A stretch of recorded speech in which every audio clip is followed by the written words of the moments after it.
Hi, I'm Angela Duckworth, and I'm a psychologist, a mom, a former classroom teacher, and I am absolutely delighted to share with you what I am thinking about right now about an aspect of kids' development that extends beyond their math, which is what I used to teach, very important, beyond physics, beyond the standard academic curriculum, but I think in really important ways is absolutely essential to students performing well in the classroom. And that is the topic of character, a term that I will unpack a bit for you in the brief remarks I have. So what is character? Well, why are we interested in things like social emotional learning or the whole child, the whole person character? I think these terms in some ways can be used interchangeably. And the Nobel laureate in 2000, Jim Heckman, an economist, has said that, one of the reasons why we're interested in things like character and students is that when we think about achievement tests narrowly, that can't be everything that matters to, showing up in the world as a productive and successful and also a good person. So, for example, just from one study that was conducted by Jim Heckman and colleagues, if you look at long-term life outcomes, like how much money you make per year, your levels of clinical depression, your mental health more generally, your physical health, we find that not only do standardized tests or IQ tests have some relevance to these long-term outcomes, but so too do these dimensions of your character or your personality, your social emotional skills, whatever, again, you want to call it. These other factors matter, which is why you see the white bars here, which is just an index of, how much do these other characteristics matter to these outcomes, that the height of that bar suggests like, yeah, they matter a lot. So character is consequential. Now, what are the dimensions of character or personality or the whole child or social emotional learning? What should we care about? Now, personality psychologists would give you these three names for kinds of personality traits that might matter. Agreeableness is about how you interact with other people. Openness is really your interaction with ideas, critical thinking, intellectual humility, et cetera. And conscientiousness is really about you and your goals, your ability to achieve the things that you set out to do. So these are three very important dimensions, not the only dimensions of character or personality that you might worry about. You could also call these interpersonal, intellectual, or intrapersonal capacities. This is the term or the terms that the National Research Council chose when they thought about what students in the 21st century might need. But again, if you choose your own terminology, I'm going to choose more poetically, maybe strengths of heart, mind, and will. However you want to call these, I think as parents, as educators, we have an intuition that, of course, a young person's ability to interact with other people in ways that are beneficial, their ability to interact with ideas in ways that are beneficial, and then their ability to interact with their own goals, like that's beneficial. So I think we can agree that whatever you want to call these categories or the overall category, these things must matter, and they don't all show up in standardized achievement tests. I'll give you some very specific examples. This comes from a website, characterlab.org. It's my nonprofit. And scientists who study gratitude, kindness, honesty, purpose, emotional and social intelligence, I think would agree that these are very important to how we interact with other people. Scientists who study curiosity, creativity, intellectual humility, and wisdom, and of course more, but these would be very important aspects of character of the mind. And then finally, the things that I study personally as a scientist: self-control, grit, delayed gratification, growth mindset, proactivity. These are, aspects of will. Now, how do we help students develop character? Whoever it is that you are teaching, I think you can think of three interrelated factors: students' mindsets, which are, attitudes, but importantly also beliefs that they bring to you when you meet them, their skill sets, and then of course their actual context, the context you create for them, and then of course their neighborhoods, their families, their physical and social circumstances writ large. And I want to suggest that character is in important ways influenced by these three precursors. And I want to actually give you a sense of how it is that they all relate to one another. And this is, of course, my thinking, but I think it makes sense given a lot of the evidence that we have about how kids develop. So depending on their teacher and their classroom and their school and their family and their neighborhood and society at large, and this includes, attitudes about race and gender and, physical resources, like do they have extracurricular activities, et cetera. These contexts influence the beliefs that young people develop about how the world works and who they are. I think it also is important to say that these contexts help shape the skill sets that young people have, knowing how to do certain things, knowing how to, write a gratitude note, or knowing how to practice. And I think this diagram shows you, maybe it's a little more complex than people want, but I think the complexity is important here, because really what teachers do, I think, is create the context that shape the mindsets and skill sets that enable young people to develop strengths of heart, mind, and will. And I'll just use one example because I know it well, but not because it's the most important example. Of course, there are many things that every educator or parent would care about with their children, but because I have studied this combination of passion and perseverance for long-term goals for a while, I will pull this book off the shelf, as it were, and walk you through this model of development from that perspective. Now, it was in 1869 that the great scientist Charles Darwin, in a letter that he wrote to his cousin Francis, that he said, "I've always maintained that," I'll just update Darwin here, "individuals did not differ much in their intellect, but only in their zeal and hard work." This was part of a debate that that Darwin and his cousin were having about, what made for achievement in life. And I think the thing that they agreed upon was that it can't be that we could put these things all together, because sometimes a student or a person is very, very, very intellectually able, and yet they're lacking in the passion and the perseverance that Darwin thought was, very, very important. My most favorite current thinker on this topic is Will Smith, the actor and the musician, and I'll let you listen to a snippet of this interview where he's asked what has made him so very eminently successful.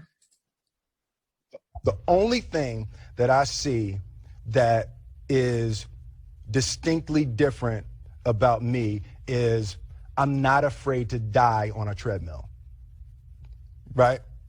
I will run. You would not be outworked. I will not be outworked, right? Period. Yeah. You might have more talent than me.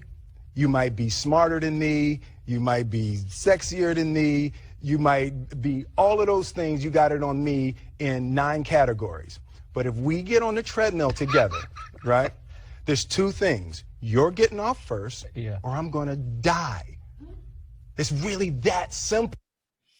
Will Smith is, by the way, from my hometown of Philadelphia, which is where I'm sitting right now. And again, I think this distinction between ability and then something that's not exactly your ability, but more your motivation, your effort, your passion and your perseverance over really long periods. I think that's what Will Smith was getting at. And it's very similar, not only to what Charles Darwin was talking about, but also this great psychologist, Catherine Cox, who around the turn of the 20th century did a study of 301 high performers, including the likes of Isaac Newton. So people she would consider to be so eminent, she might label them as geniuses.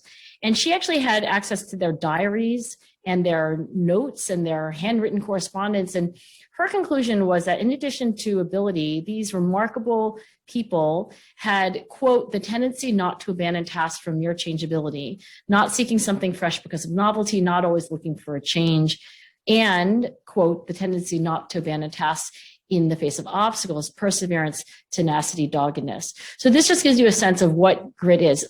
Just like Jim Heckman's prior work, it's not the same thing as measured ability, right? It's one of these dimensions of character, a strength of will, I would argue, that's just not the same thing as, everything is easy for you. Now, how can we think about the mindsets that would enable a person to be gritty? I think whether it's talking about you or your students, the mindset that we are all familiar with by now, I think, is growth mindset. And I thank Carol Dweck, who's not only a friend and a colleague, but like my hero, for this slide. So what Carol has identified is that you can have a belief that intelligence can be developed. She calls that a growth mindset, believing that human abilities like intelligence are malleable.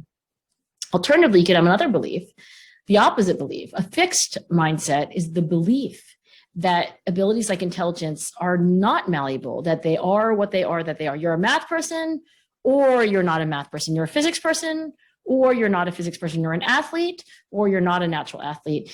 In the face of challenge is when it really matters, because when you're getting all A's and everything's great, it doesn't matter. But when you're stumbling and failing and falling, then a growth mindset gives you a rational reason to get up again, to embrace challenge, and to learn something that you think will make you smarter in the future. In random assignment research, what Carol Dweck and this study in particular that I'm showing you a slide from was led by David Yeager, who's a brilliant psychologist at University of Texas, Austin. There was a lot of work that went into this study. I was one of the many scientists who also contributed. But this work showed that when we tell high school students, in fact, the brain is plastic. Like, there's a scientific reason to believe in a growth mindset as opposed to a fixed mindset. That new neuroscience affirms that no matter how old you are, your brain is not done growing and changing.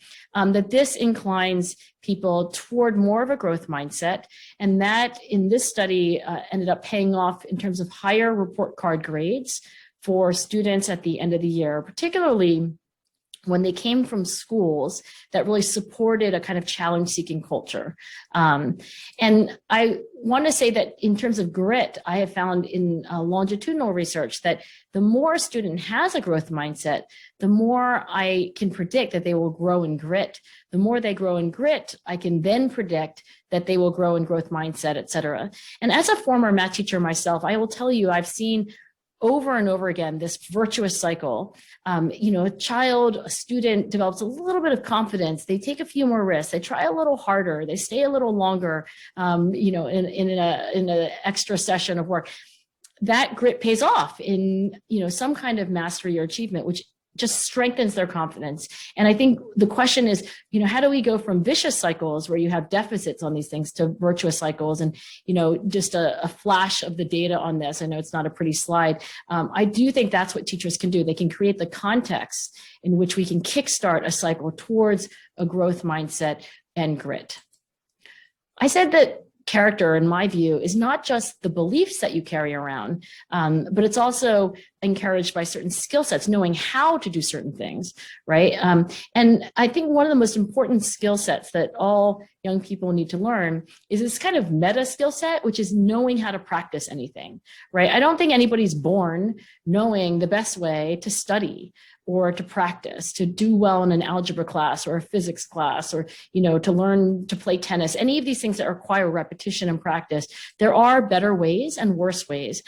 Again, I have a little shot here of a laptop because we randomly assigned students. This was led by my then graduate student. Now she's a soon-to-be professor at University of Chicago. But Lauren Eskris-Winkler decided that she would share with students, we did this with middle school students and high school students, the science of practicing the way experts really practice. And that's different from the way a lot of students do their kind of studying and practice. In particular, real experts embrace failure, frustration, and they know that when they're doing something that's too hard and they can't get the answer right away and they're confused, they know that that's a good sign, not a bad sign, but a good sign. And that is part of the skill set of practice, learning to set goals that are too hard, learning to, keep going even when you're confused and frustrated, and learning to seek out feedback, including negative feedback on what you can do better. So the skill set of practice is one that I think is teachable. When we tried to do this with middle school students in particular, we told them that it really unfolds in this never ending cycle with 3 parts, where you have a goal, you got to make sure the goal is challenging, you got to, turn off cell phones and, not multitask, 100% focus, and then you need to get feedback, including negative feedback, which can make you confused and feel clumsy, but that's a good thing, not a bad thing. Here's a recap of what we, shared with students, although we did not yet at that time have Wynton Marsalis, the great jazz musician, as our voiceover, but we did show them videos that were similar to this. So let you listen to what practice is, a recap of what I just described in the words of Wynton Marsalis. Some people are so good at what they do, you doubt you could ever be as great. Are they born with it? Not at all. Research shows that you can become an expert too with the right kind of practice. Expert practice has 3 steps. First, take the thing you want to do well, break it down into smaller parts, and pick one part that's just a little harder than what you can do now. Second, practice that one skill with absolute concentration. Even short practice sessions are powerful if you focus completely.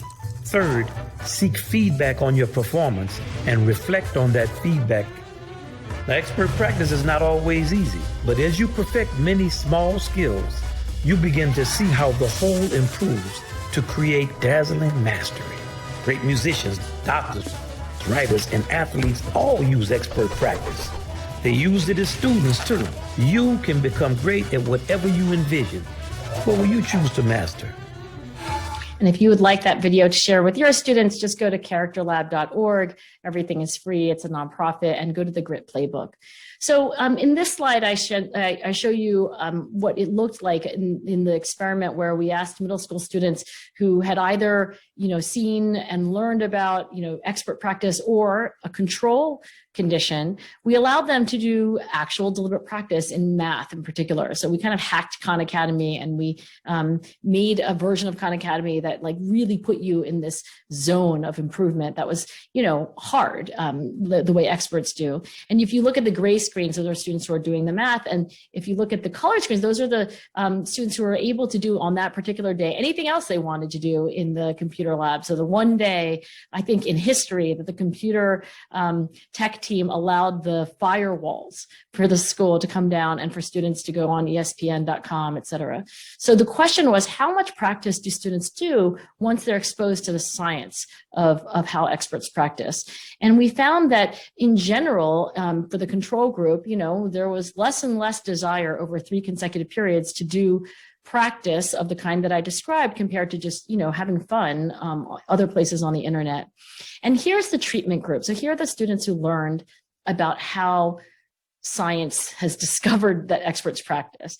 And you can see that, they're maybe not as enthusiastic as you might want, but they are certainly doing more practice over time than students in the control group, which is what we found in multiple samples. And the students not only did more practice, they got better report card grades, particularly the students who were underachieving at the start of the study, who were below the average for the school and for their class. So in other words, in addition to a growth mindset, what we want students to do, if we want them to develop grit, is to enable them to understand and to develop the skill sets, like deliberate practice as one example, that enable gritty people to do what they do.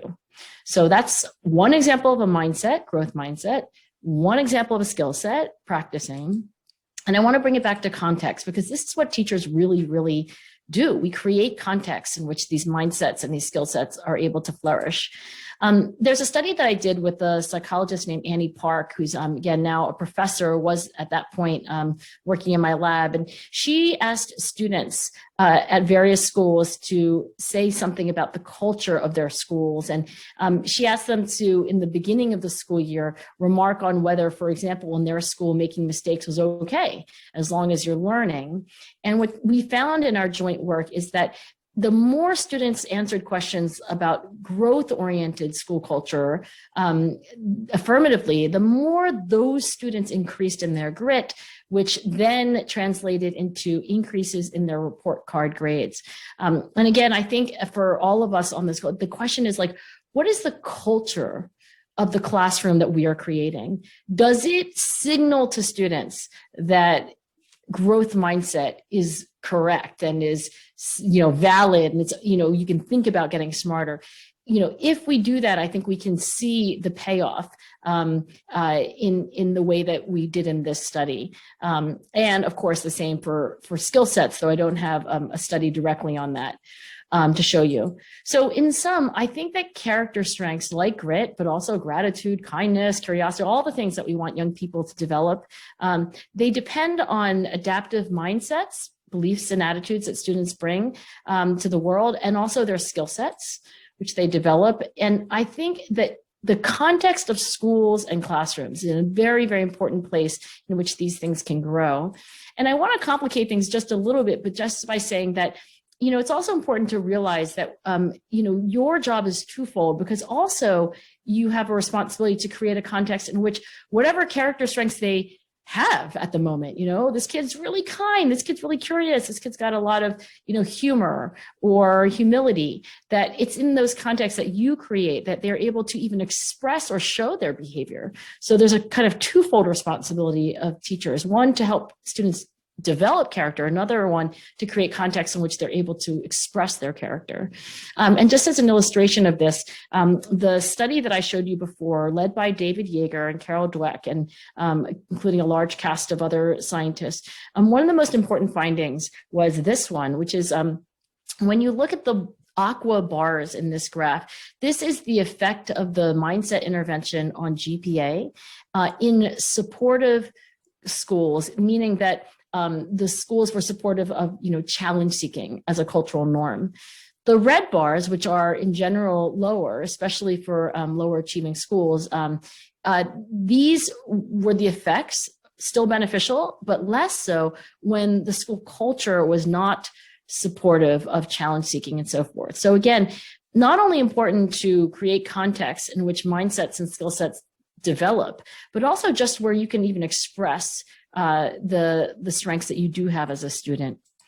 So I've given you a relatively complicated talk, and I'll just say that the reason I think this is also important is because I do think in this somewhat complicated way, teachers are helping students develop character strengths, social emotional learning competencies, again, whatever language you want to use, that enables them to thrive socially, emotionally, academically, and of course also physically. And I think that to me is really, what all teachers and all education is for. The game we're playing is, how do we get students to thrive? It must go beyond their achievement test scores. It must go beyond, the standard curriculum to include, all of the capabilities of heart, mind, and will that enable a young person to thrive. And with that, let me put my book back on the shelf and say, I'm so glad we're going to have a conversation, because I know that was a lot. I want to encourage you to visit characterlab.org. I send out a weekly email for parents and teachers based on one scientific insight. The email is readable in fewer than 60 seconds. So it's like a Sunday morning 60-second sermon based on science, one tip every week. And if you ask me why it is that, we're taking the time to even be in this conversation together, is that when I grew up, I had great teachers. I had some teachers who were not so great. But one thing that's changed since I was in school, and maybe since you were in school, is that there really is science behind all the things that I was giving you a sense of today. There are science behind mindsets. There's science about skill sets. There's science about curiosity, about grit, about emotional intelligence, about all the dimensions of character that help students thrive. And I hope you visit us on the web to learn more. And I want to end, of course, with another character strength, a strength of heart, gratitude to collaborators and funders for making this work possible. And then finally, I want to thank you for your time, because you're probably incredibly busy, and maybe busier than you were a year ago. And you wouldn't be in this community of practice if you didn't truly care about kids and their potential and their well-being. So thank you so much. And I look forward to our conversation. Good morning, everyone. Great to see you all. Thank you for being prompt. And I saw lots of people on perusal just now. I mean, isn't it amazing? We always blame our students to postpone their They work until the last possible minutes. But then we ourselves are no different. I actually started later than I usually do 2 days ago, but it was really wonderful. And I'm absolutely, thrilled that we have camera to work. Angela Duckworth Hi. here today, who, hi Angela, great to see Trying you. to like who make my is- picture a little more clear. Yeah, New York Times bestseller author. Her TED Talk is one of the most viewed of all time. She's a distinguished professor at the University of Pennsylvania, and also the founder and CEO of Character Lab. And that first word, character, of course, is the subject of Angela's talk, which you saw online. So today we thank you very much for joining us, Angela. It's great to Eric. have you back. Yes. Thank you. So as we started doing earlier this year, we have just a discussion, and I thought I'd start off by asking a question that Clay Steinfeld, I don't know if you're here, Clay. Yes, he is. Asked, and that I had a follow-up question to. At some point you show this graph of growth mindset intervention and how it yields a GPA improvement. And Clay asked, is that higher GPA due to students actually learning more content, or is it a product of the teachers being primed to reward effort they see the students exhibiting? And that triggered a sort of a follow-up question from me. How is the GPA determined? Well, I know how the GPA is determined, but really, what is the assessment like? I mean, this all basically boils down to, in some sense, oh, I look like a ghost here today. I know that's the problem with these virtual backgrounds. It's like being in a pool and then like being under the water. And so, you know what I mean? Like you sort of disappear. I'll try not to move. So at least you're not a cat, so that's good. The assessment is critical. Maybe I could tell you guys. So first of all, thank you for having me. It's a Saturday. It's like amazing that, anyway, wonderful people trying to help kids. That's great on a Saturday. So thanks. And how about if I just tell you the story of that study and like how it like unfolded, and then I think we'll be on the same page. So the lead of that study is this wonderful professor named David Yeager, who was like was a protege of Carol Dweck at Stanford, which is where he got his PhD. And it's a national study. The story was like, there were these little studies of growth mindset, which is the belief that abilities like intelligence can change. That's what a growth mindset is. And a fixed mindset is the belief that abilities like intelligence can't change, right? So that's the basic, focus in the study. And there were all these little studies, 500 people here or 600 people there. And those studies that I'm referring to are ones where they, Carol Dweck and others tried to increase growth mindset, shift kids more toward a growth mindset and away from a fixed mindset.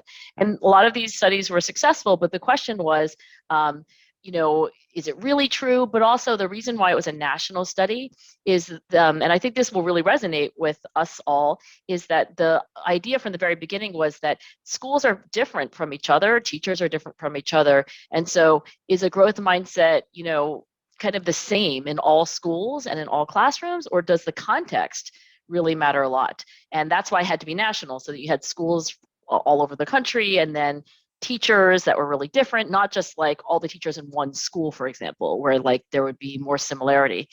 So we randomly assigned, we meaning this very large team. I was like a bit player, like a supporting actress in a big cast or something like, but we randomly assigned ninth graders in these high schools around the country to condition, and it was random assignment at the student level. So in any given, we did it in math classes. So like, because we knew that all students have math in ninth grade, and also because math is the one subject, and you could argue this about physics, but like, at least in terms of something that every student is taking, math, we knew like American students have a lot of anxiety about, don't like, and that fixed versus growth mindset might be especially operative there, as opposed to other subjects where students might not have as much, apprehension or self-doubt.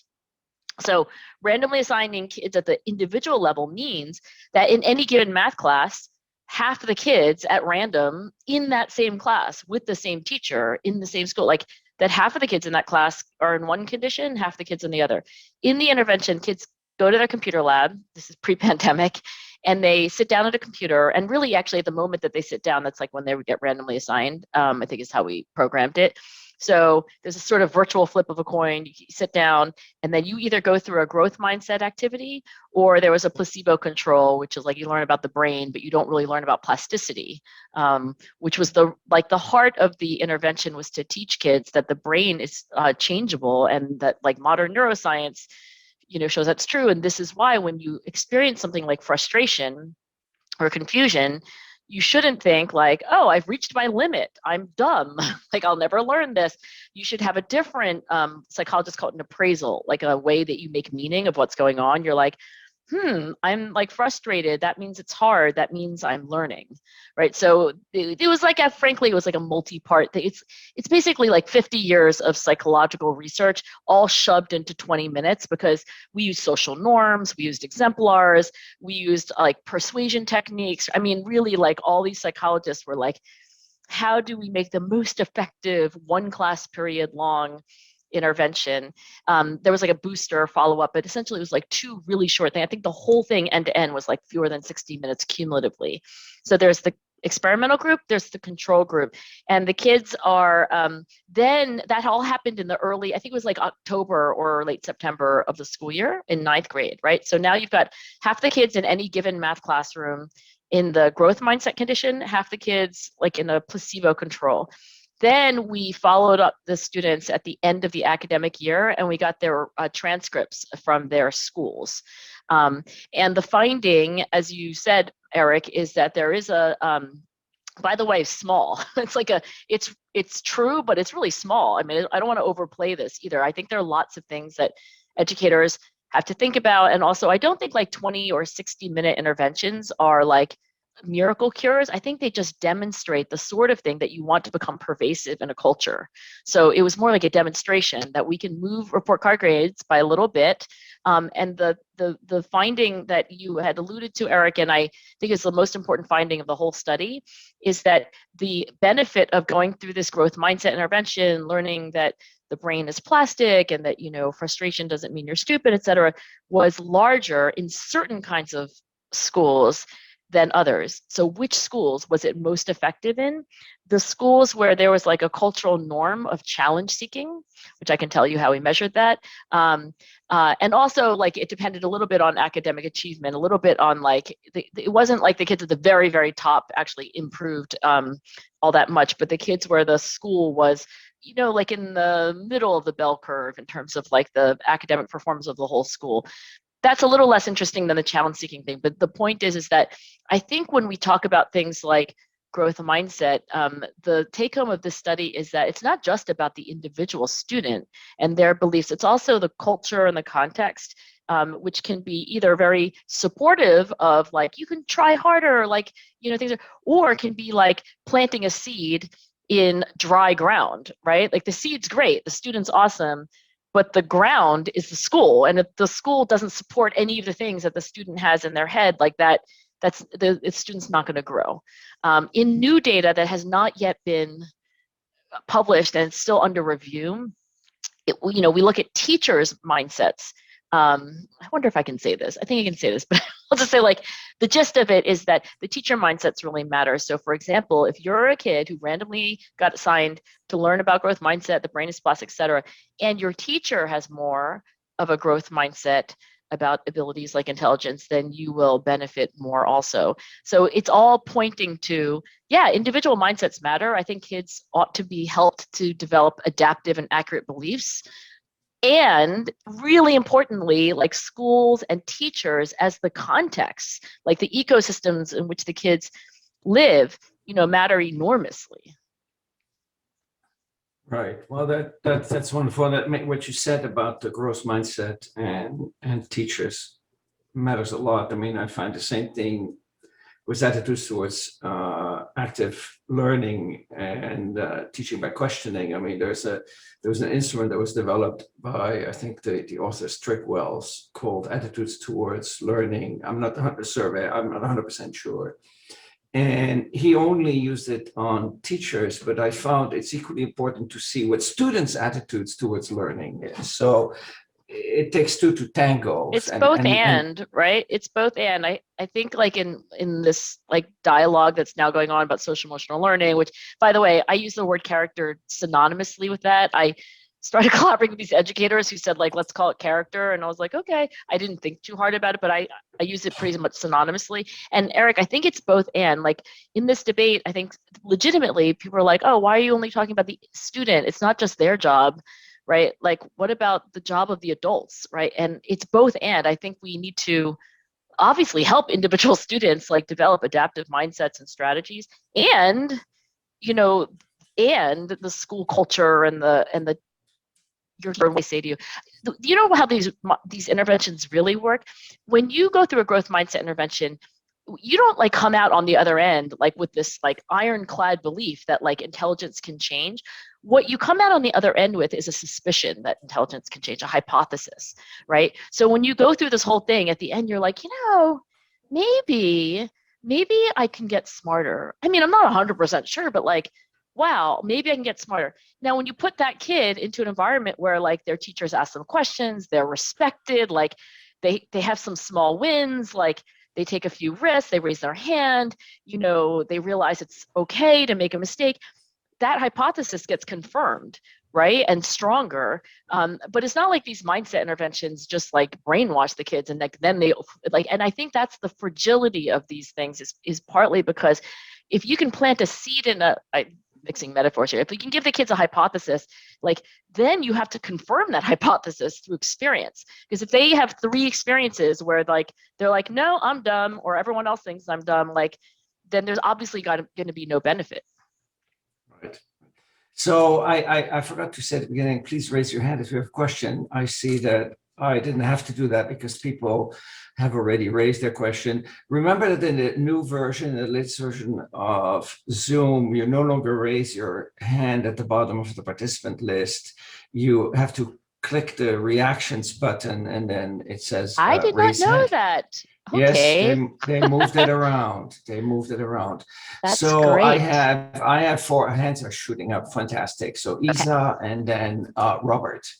Hello, hi Angela. It's good to see you again. So excited to have you here.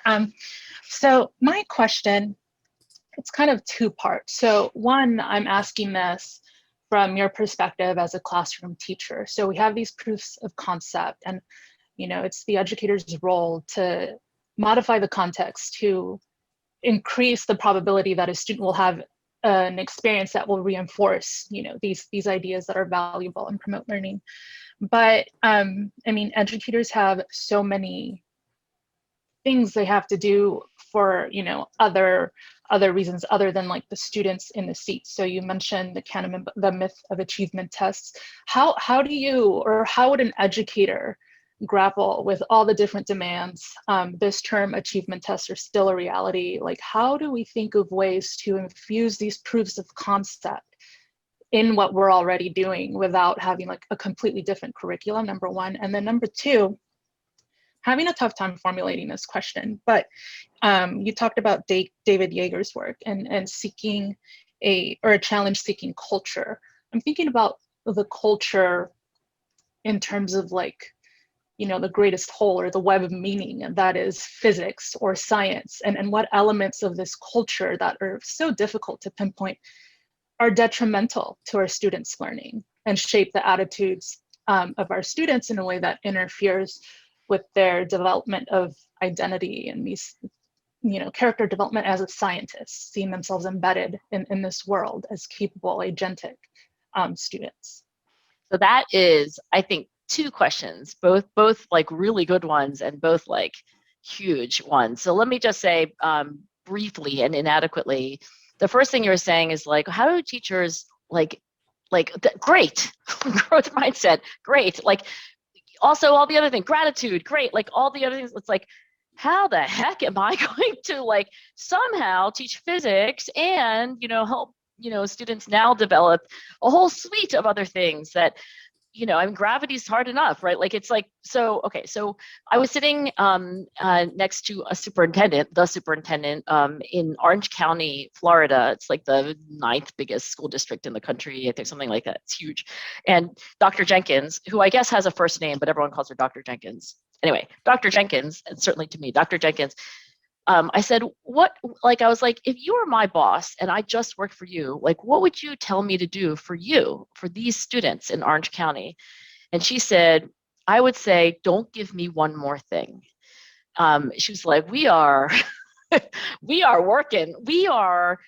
Just please don't give me like, oh, here's one more thing to somehow like shoehorn in to this guy. So I think infuse is the word you used, Issa, and I think that's right. So the question is like, if you're not going to take out like 20 minutes of physics class so that you can like do a little lecture on growth mindset, like what can you do? I first of all think that, in the long school year that there might be an occasional time where you could do a little commercial, like, because, remember how short this intervention was?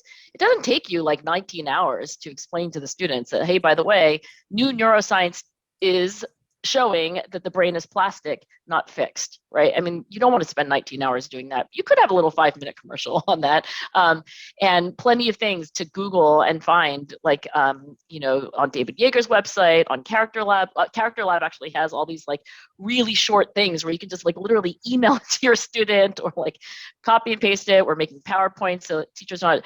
So like you can make little commercials, and that is one more thing. But the infuse thing I think is the right thing, which is say, for example, with growth mindset, you're like, how do I infuse a growth mindset into my physics classroom? One way is that, like, when you make a mistake, which you do, because as Eric pointed out at the beginning of the call, we are all apparently human, right? You miscalculate something, you forget to tell students that, like, they can raise their hand like this, like, you just goof, right? One of the things that you can do to model a growth mindset and to encourage is actually to, it's how you handle failures, your own and others, right? So you say things like, you're like, awesome, I made this mistake. I'm so glad I learned from it, right? Like you basically like model for them that it's not terrible. You don't feel like an idiot. I mean, you could make jokes about it, but like you model that failure is part of learning. One of the teachers that I love, he's not an AP physics teacher, he's an AP econ teacher. On his Blackboard, when he had a real school, and now anyway, there's a virtual version of this. His last name is Bressler, so he has a little scorecard called Bressler's Blunders, and the students get to like put a tick mark every time he makes a mistake, any kind of mistake. And when they get to 20, they all get free pizza or something, right? And it's just a way of being like, awesome, like I'm making mistakes, you're making mistakes, like we're learning from them, so that's an example of infusing. And I think this gets a little bit to your second question about culture, Issa, because I think that the cultures that encourage growth mindset and grit and kindness and curiosity, really, actually, you could argue like, oh my God, is this going to be like a to-do list of 45 things I have to do to create a classroom culture? It's like, really, there's only 2 things I think a classroom has to be culturally to encourage these things. And I'm not saying it's a complete list, but these are the 2 most important things. Like, one is that it has to be supportive, not just in terms of warmth, but also in terms of respect. So like psychologists would call these by fancy names, but I think it needs to be a supportive classroom. Kids have to feel like you like them, you care about them, and also that you respect them, especially if they're teenagers, right? But like also just if they're human. I think that's why questions about diversity and inclusion and equity, but basically a student can have a completely different point of view. I mean, I know there's a right answer in a physics problem, but just like to have a culture where like you listen first to what they have to say, you assume that they're just as valuable and have dignity as a human being as like anybody else, and they feel your warmth, and a kid walks into a classroom and like, my teacher likes me, my teacher respects me, that's supportive. And the second thing you have to do is be demanding, right? You basically have to be that teacher who's like, everyone knows. I mean, Eric was my teacher in physics, and I thought he was both of these things, like supportive and demanding. It was like, wow, this professor actually likes us, and he really respects us, and holy shit, this is really hard. Like he keeps asking me to do something I can't yet do. And that's the magical combination, supportive and demanding. And we've all had those teachers. I had Mrs. Farron in 8th grade. She was the most supportive, most demanding teacher. And my grammar is perfect.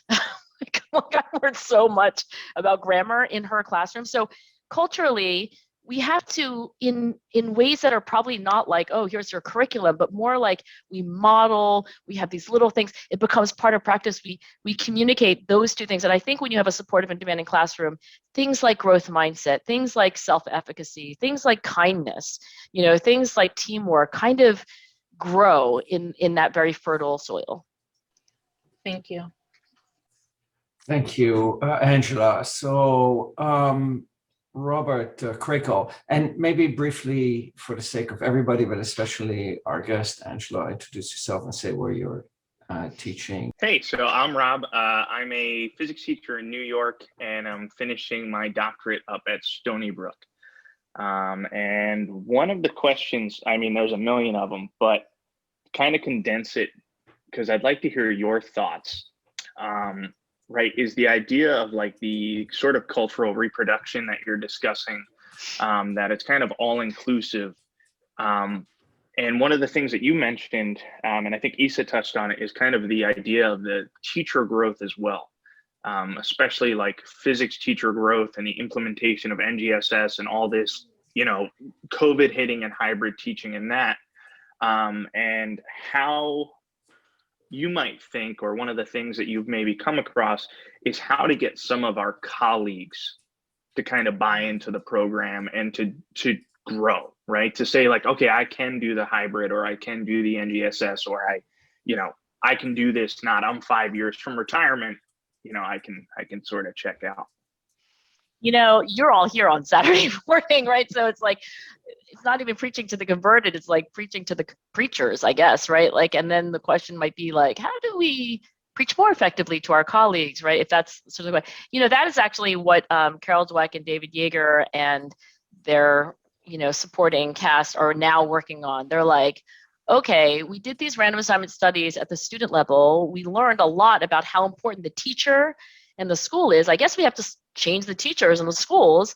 So now we have to change these grown-ups, right? Like not helping 15-year-olds change their minds, but changing 55-year-olds' minds, right?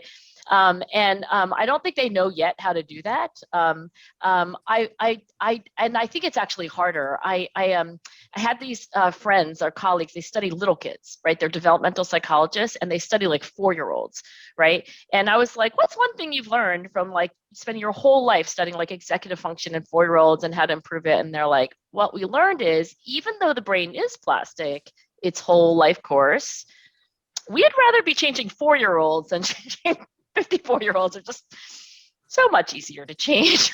You're like, yeah. So it's not easy, I think, with teachers and principals. The one thing I will say is that I think you can remember this one principle from like basically all of human nature. So it works through students where, I mentioned very briefly, like students can get a hypothesis like, maybe you can get smarter. That's an interesting idea. I never thought about that before. And then it has to be confirmed. And one of the scientists, I know Issa really admires this guy named Al Bandura. He's at Stanford. He's like 98 years old or something. And is the single most cited psychologist in history, I think, more than Freud. And his advice is that when people have like a hunch, like they have confidence, but it's fragile, like they're kind of like, I don't know, maybe I will spend a little more time on my lesson plan, or maybe I can actually do this remote thing. Like, it's like, it's a hunch.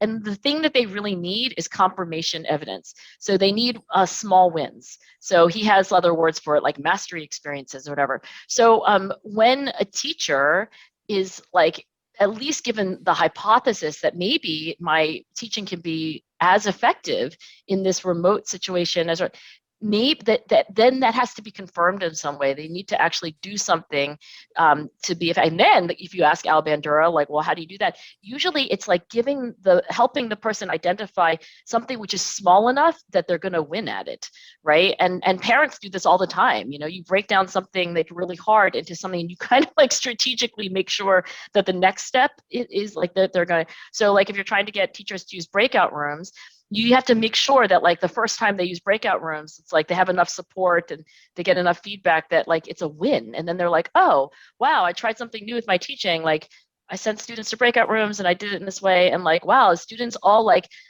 had happy faces. And then, you know, somebody else told me it was great. And that encourages them to keep going. So that's just one basic behavioral principle that I think doesn't make the problem easy, but is probably something useful to keep in mind.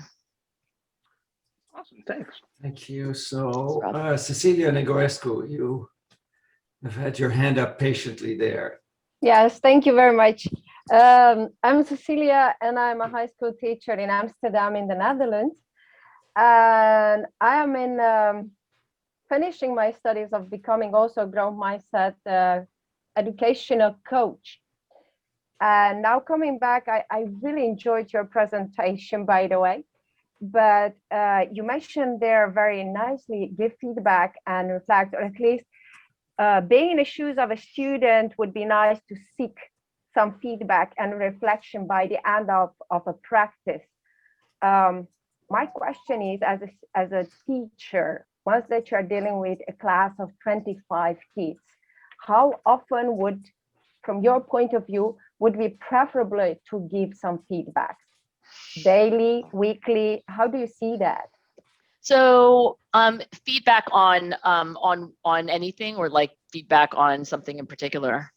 Well, this is the point, because I also learned in 2 years' time that it's very important to give 3 different types of feedback. Feedback on their mood, feedback on their, let's say, focus, and feedback on how they actually try to grab the amount of work and let's say, the complexity of the work that they have chosen.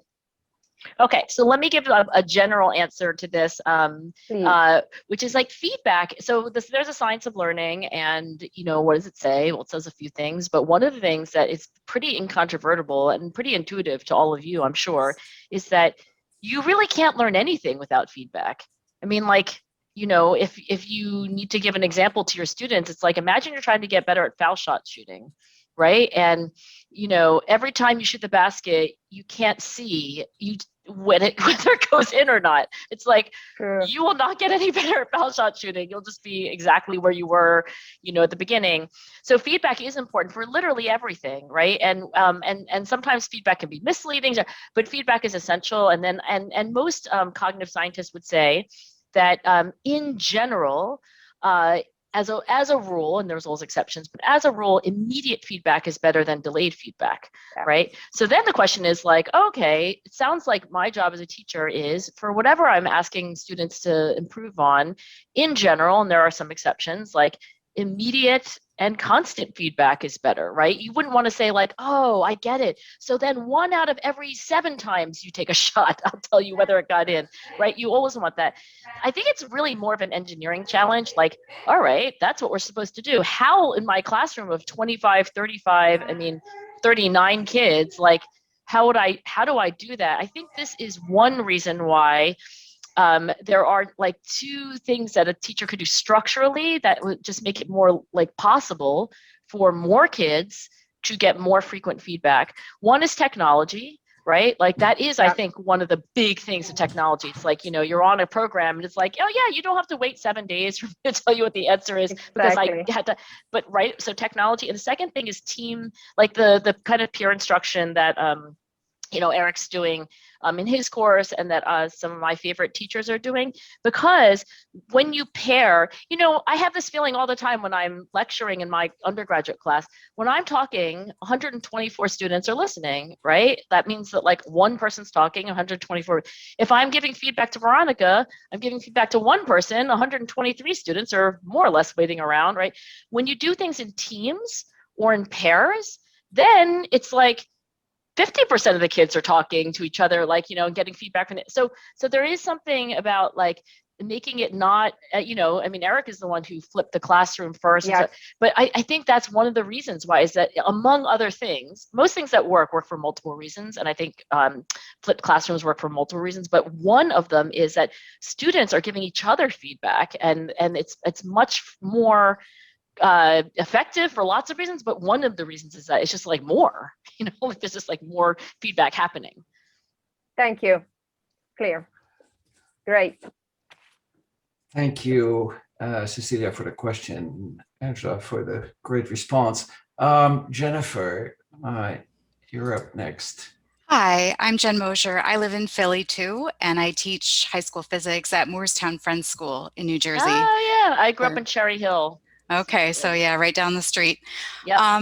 So my question was about how to encourage challenge seeking at the school level, because my school is just starting a strategic planning cycle.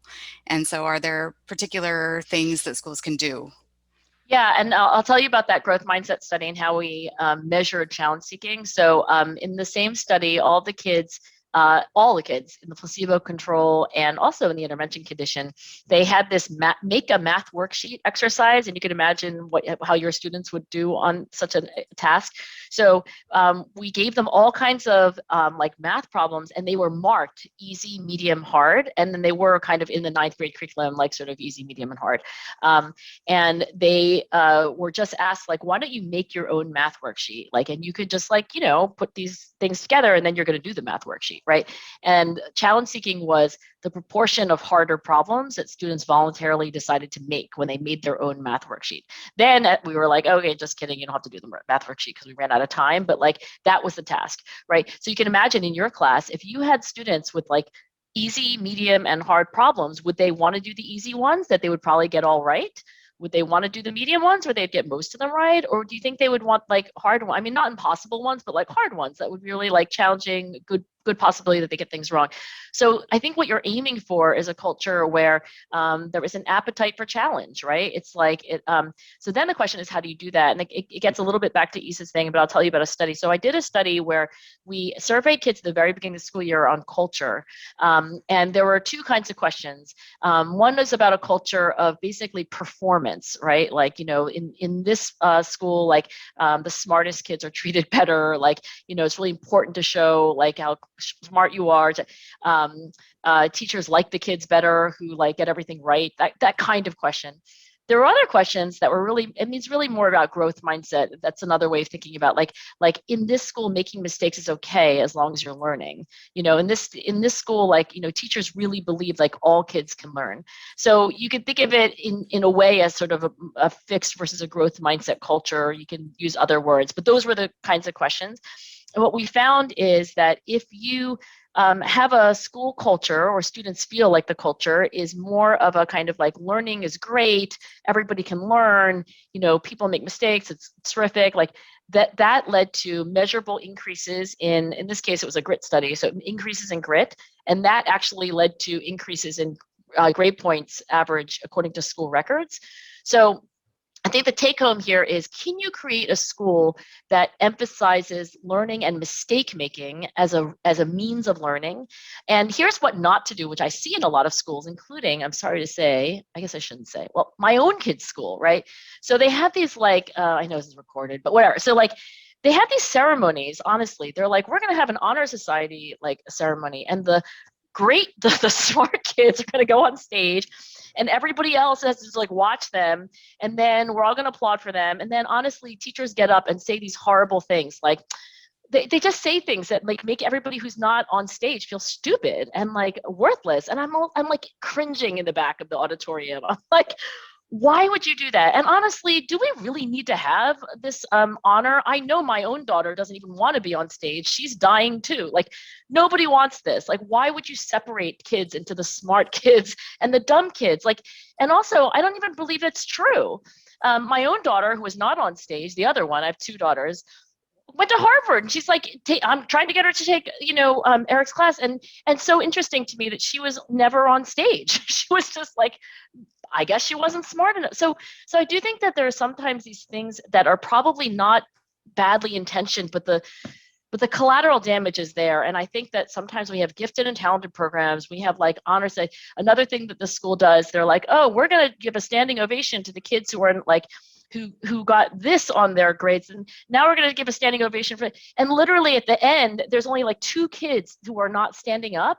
And I'm thinking to myself, like, if I were that kid and everybody else is standing up and everybody else got applauded, okay, now it's time for lunch, right? So I think there are things to do, like, model mistake making, make sure that, there's systems in place where if a student gets, a 70% on a physics test, there's a, way to correct their responses, maybe get half their points back. So maybe they can get an 82, whatever. There's things like that.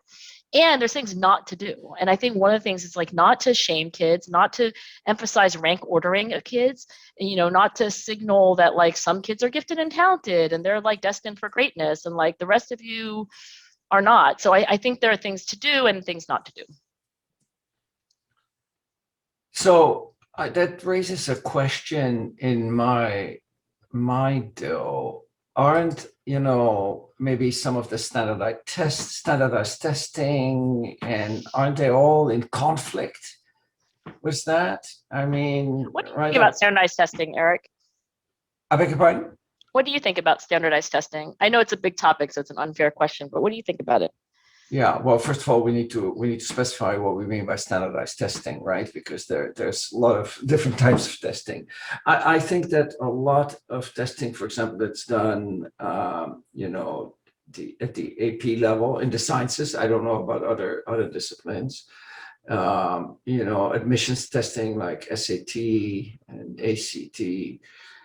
From my perspective, they don't really measure what I really want to know about my students, and I've started to think of it more as a social injustice almost than something that is meaningful, at all. And it's certainly, I can see how, especially when you're teaching in high school and that test is coming, you feel that your hands are kind of tied because you need to make sure that your students are going to score as well as possible on those tests, because that is going to determine their admissions to college and so on. And and then forget about growth mindset and about character and grit and whatever. Let's do whatever is needed in order to get the highest possible scores. And in some sense, it even reflects back on the teacher, right? Because the school district will look at that too. So would you if you are in charge, would you remove them from let's take SAT scores or whatever, would you? They're gone. I mean, Harvard is no longer looking at them, and the GRE, I got rid of the GRE too, at least in the School of Engineering and Applied Sciences. We're no longer even permitting students to put the GRE on their application forms. Wow. Yeah. I didn't know those things. Okay, I am not a policymaker. I think here's one thing though I will say. Campbell is this very famous psychologist. His name was Don Campbell, and towards the end of his career and his life, he wrote this little essay called Campbell's Law, and he was like, here's one thing I can tell you, that when you have a measurement of anything, like a questionnaire, like the grit scale, or a standardized test like the SAT math section or AP physics, he's like when you study it kind of purely in a lab or something, okay, that's one thing. But when you put it into practice, you now make it part of high stakes testing or college admissions or gifted and talented testing, is Campbell's Law is that there will be unintended consequences, right? That doesn't mean that we shouldn't do things, but you should always be expecting unintended consequences. I think the idea of standardized testing is just to have an apples to apples comparison. And I know I have a student who is coming to be my PhD student next year. He was born in Chile and he grew up in Peru. And when he applied to me, I literally couldn't even understand the GPA. It's on a 17-point scale. And I never heard, I'm also ignorant. So I was just what is this university? Where? But I could see that he had good GRE scores. So I'm saying things are complicated. He said to me, I don't think you would have noticed my application. None of my professors are famous. I don't come from your country. I'm glad I had a GRE score to show you so that you could at least look at me and then start talking to me. So I think things are complicated and I can see advantages, but I do think Campbell's Law is true, which is there are always unintended consequences also. Now, how the pros and cons, then tell you what to do? I don't know, but I can tell you there's always unintended consequences. And I think for measurement, that's a rule, right? Like, and so I don't know what to do about standardized tests. I do think there's a unintended consequence that it narrows things. It makes learning very extrinsic, very formulaic. It encourages cramming, like superficial learning, like all these things that are bad. Those are unintended consequences. But I don't want to say that there are no benefits to them, because there was a reason why they were created in the first place. So yeah. I think one of the reasons is because it makes it much easier to take decisions on admissions. I guess so. Yeah. I mean, I guess like that. But I would. It's like a false precision. I would argue that in general, if you have an easy metric, it's probably not a very informative metric. Interesting. Well, I really would. I mean, maybe that'll be another phone call. And I really would love to talk about that. Not like I don't have a position on it. I'm not like, oh, everybody should. I honestly think it's just such an interesting and important problem. And I've been working with Danny Kahneman on judgment, and I'll just say you're right. But when people see a number, it's like 790. It's like, it's so clear, they will overweight that number versus something else like, hey, is this kid kind? It's like, I don't know. I don't have a number for it. So but think about, whatever its value, think about Bloom's taxonomy at the extremes, right? At the bottom, remembering facts, and at the top, creativity. And you can argue about what's in the middle, but to some degree, one is a low order thinking skill, one is a high order thinking skill. Only the bottom one is easily measurable and quantifiable. That's very interesting. Yeah. As you actually work up towards, things like creativity, analysis, evaluation, synthesis, right? Yeah. You can, or growth mindset, or anything that, it becomes much harder to quantify. That's interesting. I hadn't thought about that. That's good. Yeah. Yeah. Liang Yang, you are next one up. Hello. Hi. I'm Liang Yang. I'm actually physics professor at UC San Diego, but I work with high school teachers and middle school teachers. So one thing I find in the students is motivation, both the college level and the high school level. Even my friends' kids, who basically was asking me the other day, why do they study quadratic equations? What's the use? I tried to explain, the standard things, but it's not getting through to the kids. A lot of them, they just don't find the things interesting or useless, but they have to study. I don't know how to motivate kids. Motivation is, let's see, there are a few principles, right? But I want to say it's like, oh, do this, because there are a few principles. So there's a few reasons why kid wouldn't be motivated, right? So it's not like one size fits all, because, okay, one of the problems that the kid might have is confidence or self-efficacy. I think students are not motivated to do things they don't think they can do. So if a kid, but this isn't necessarily the kid you're talking about, so that's why there's a multiple choice here. So like if a student is like, I'm not interested in physics because I'm terrified of it, like I don't think I can do it, then you have to work on confidence, self-efficacy, et cetera, right? Which, like mostly, well, there's lots of ways to do it, but one thing is small wins, right? Then you have to give students like ways to be successful, like which is maybe going to where they are, not where everybody else is, right? So that's confidence. But the second reason is interest, right? So another reason why students, or these things are all really necessary, but not sufficient, honestly. So it's like, you have to have confidence and you have to find it interesting. Now, the psychology of interest is itself very interesting. One of the things that makes things interesting is that it's connected somehow to other things that you are already interested in, right? So for example, history is deeply uninteresting to me. Like, that's why I don't know where Peru is. I'm like, I'm not interested in that. However, I once read a whole history book on the history of the fork, right? Like, apparently at some point people were just eating off of knives, and then at some point somebody invented the fork. And I read this whole book on the history of the fork, and my husband like looks over at me and he was like, are you seriously reading a history book? And I'm like, I know, right? And he was like, oh, because it's about cooking. And I'm like, yeah, that is exactly why. So it's connected to something I'm already interested in. So with the quadratic formula, I don't know what that bridge would be, but there is this research by Chris Hulleman. It's also on Character Lab under the Curiosity Playbook. It's called Making Connections. But you can take your, there's a worksheet on there where you can literally have students, and it's important that they do this, not you. They have a list of things that they're already interested in. Usually it's music, like, they're young people. So like, and then there's a second list of like the things that you are learning in class right now. And so they have like quadratic formula, right? Like, area of a triangle, whatever it is. And then the third step is they say, like, you draw the line. The student does this, not you. You draw the line between like anything that you can between the first column and the second column. And then they can start to make a thing. And so that, I think, is one thing. The psychology of interest is that one of the things that makes something interesting is that it's latched onto or connected to something you are already interested in before you learn this other thing. And the third thing is importance. And especially with adolescents, one of the things that is extremely high in adolescence is a sense of purpose, a sense of fairness.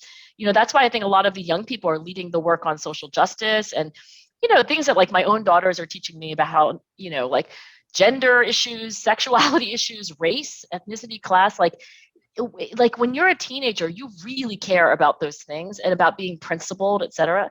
So the other way that you can get people to be motivated, other than confidence and interest, is importance, right? And here's a little manipulation that you might find interesting. This one, David Yeager and other scientists developed. I said that you can connect things to things you're interested in. You can also connect things to the students' like deepest values. So you give them a prompt that basically reads like this.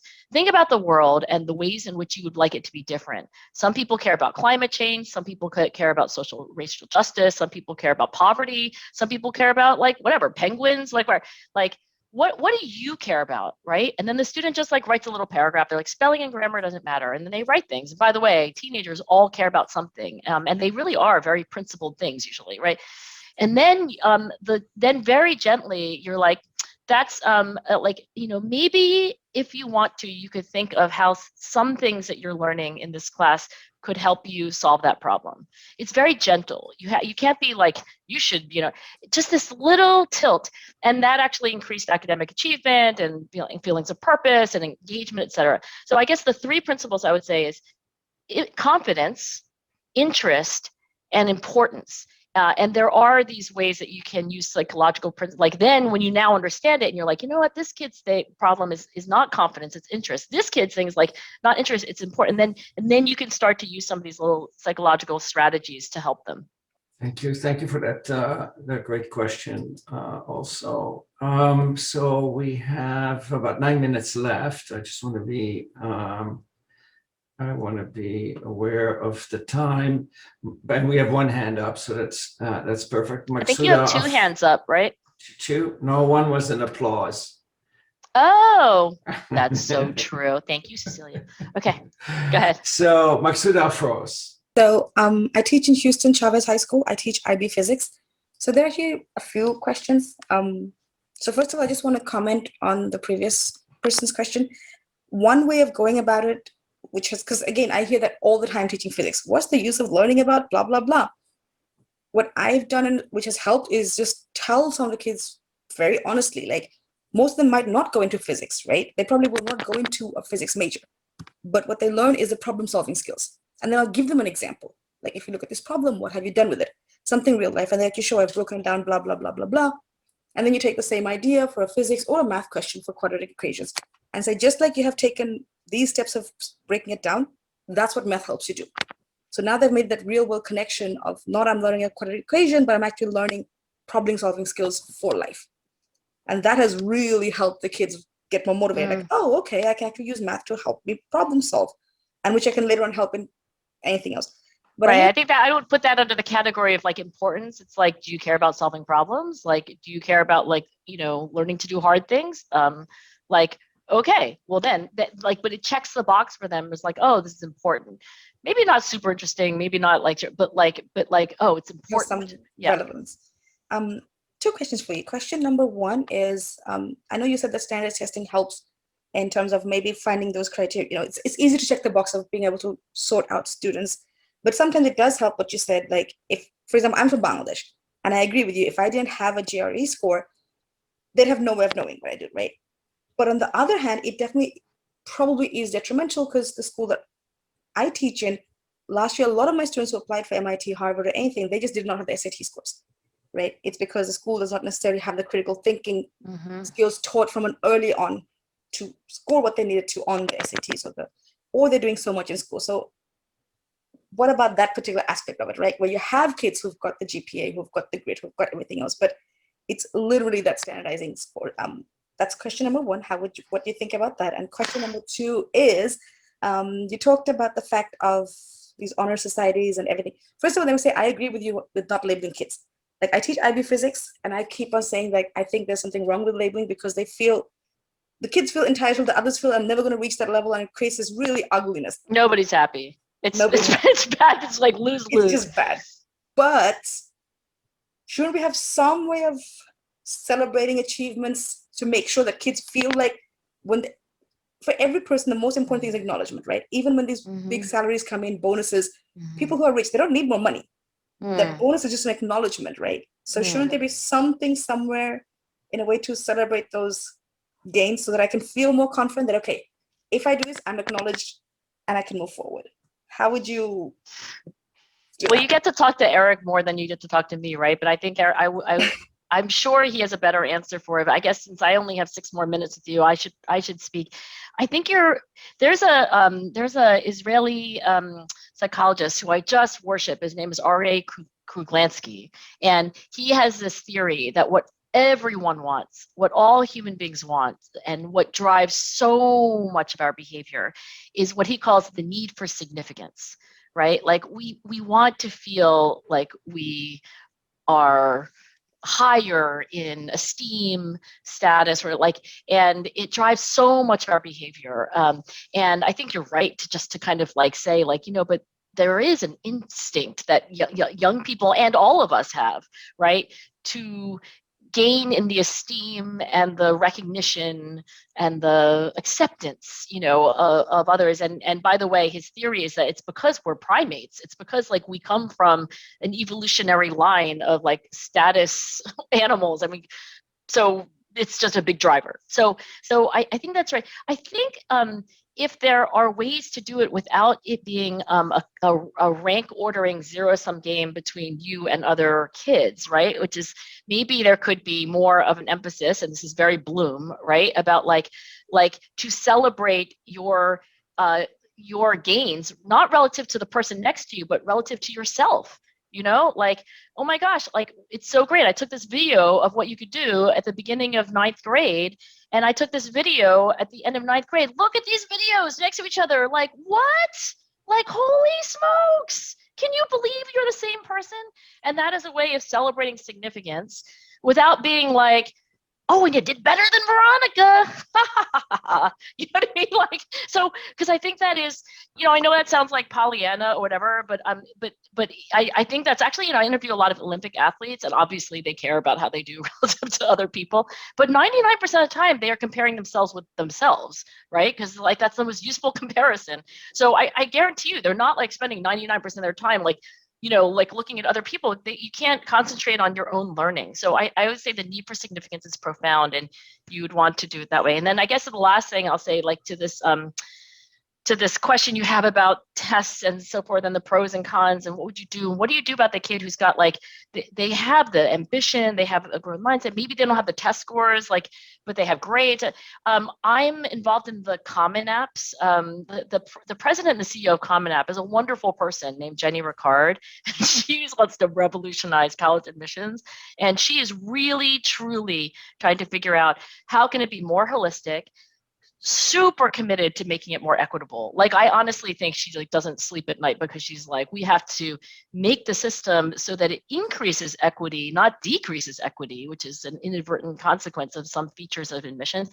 I don't think they have the answers, but she's convening scientists and policymakers, and she's got teachers involved and guidance counselors from the Chicago Public Schools and so forth. So I'm optimistic. At least I think the last year has been so hard, but one of the things that has been good, I think, is that there have been some painful like recognition of the urgency of certain things that have been a little bit like on the back burner for 400 years. So I'm optimistic that some good will happen.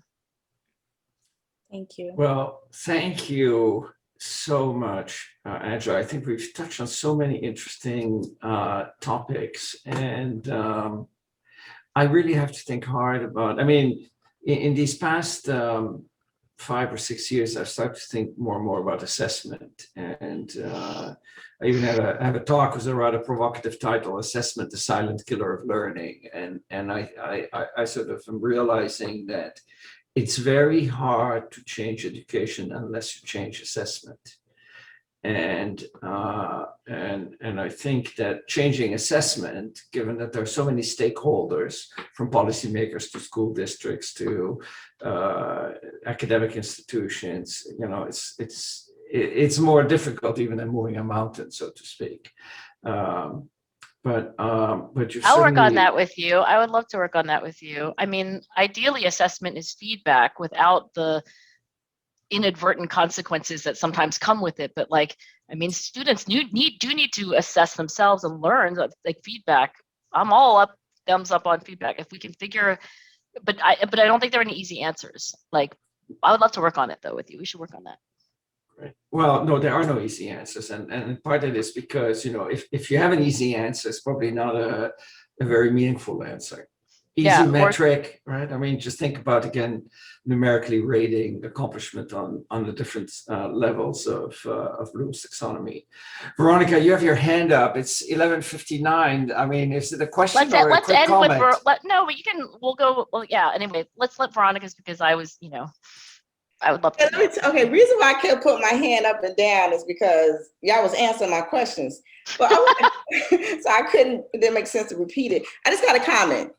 How do we change the wording of getting, you know, of assessments instead of, you know, because I try to stop saying assessments. I try to stop saying exams. I said, we know what we're going to do. We're going to check for your understanding. What do you know?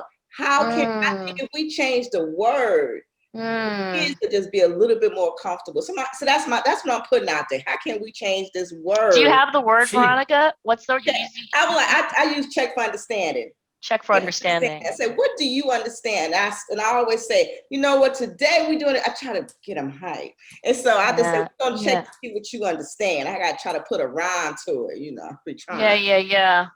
Oh, I like rhymes. And then Eric, you were saying feedback. I think feedback doesn't have as positive connotations. I mean, at a certain age, you just learn that feedback's usually like, oh no, I'm going to get feedback. So I think you're right though, Veronica. The language really does matter.